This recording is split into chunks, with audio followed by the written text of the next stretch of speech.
en Israël, qui est un pays qui a été touché, comme les autres, eh bien, je crois que 20 à 25% du personnel médical dans les hôpitaux sont des Arabes israéliens.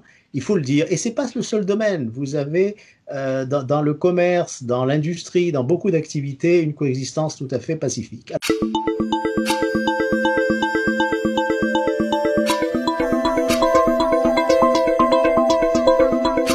Bonjour, merci pour votre invitation. Donc, je m'appelle Jean Corcos.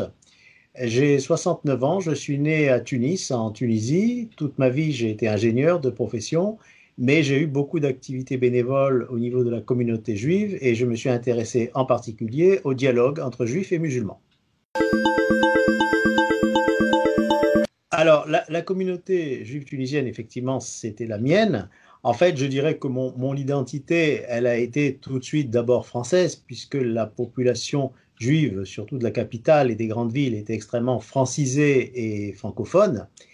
Et c'est une des explications du départ des Juifs de Tunisie, c'est-à-dire qu'après l'indépendance, bien sûr, ne maîtrisant pas la langue, c'était plus difficile pour eux de rester, sans oublier d'autres éléments conflictuels, bien que ce n'a pas été trop violent, mais enfin, ça a quand même été l'ombre portée du conflit israélo-arabe.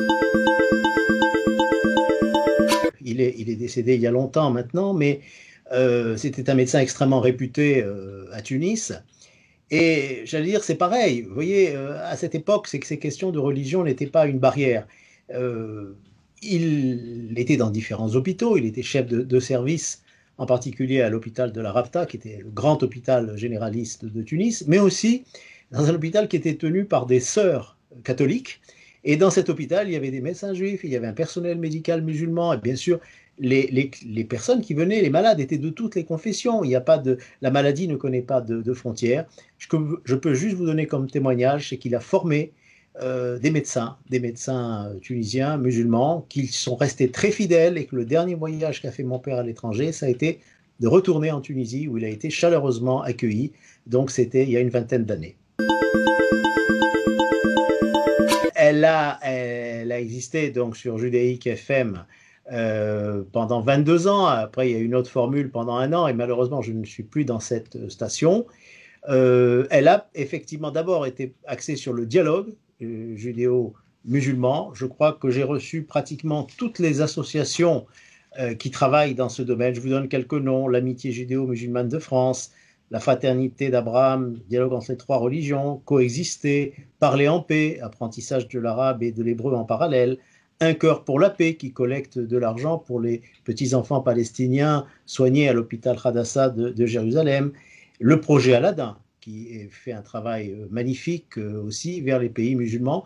Donc voilà, indépendamment de ça, il y avait des personnalités indépendantes, mais j'ai essayé de faire connaître leur travail. Et puis la connaissance du monde musulman, j'invite les gens qui verront cette petite vidéo à aller sur ma chaîne YouTube. Donc à mon nom, Jean Corcos, vous verrez qu'on a traité tous les sujets sans langue de bois avec des invités très variés. Mais bien sûr, il y avait un très grand nombre de musulmans qui parlaient en tant que citoyens français, mais aussi en tant qu'originaires d'Algérie, d'Iran, du Maroc, Tunisie, etc.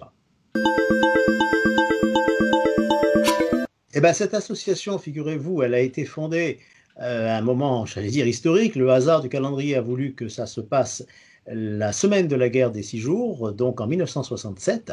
Et il y avait parmi les pères fondateurs André Chouraki, qui a traduit, comme vous le savez, les évangiles, mais aussi le Coran à partir de l'arabe, et qui s'est voué toute sa vie effectivement à ce dialogue. Le père d'Alil Boubaker, ex-recteur de la mosquée de Paris, Si Hamza Boubaker, et puis 2 chrétiens, donc Jacques Nantais et le père Michel Riquet.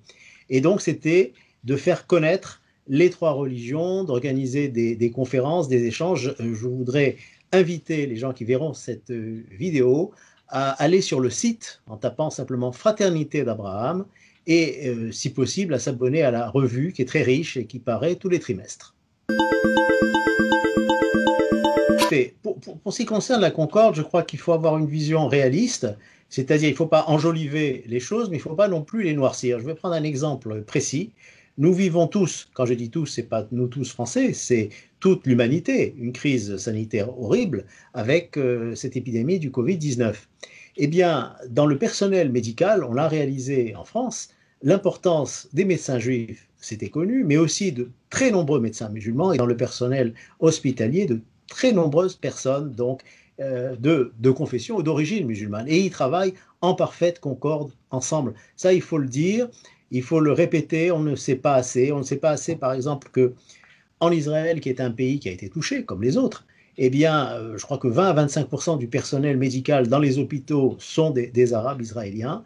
Il faut le dire. Et ce n'est pas le seul domaine. Vous avez dans le commerce, dans l'industrie, dans beaucoup d'activités, une coexistence tout à fait pacifique. Alors, par contre, c'est vrai qu'il y a des problèmes, et en particulier une propagande sur Internet qui favorise l'extrémisme, et vous le savez bien, au niveau des réseaux sociaux.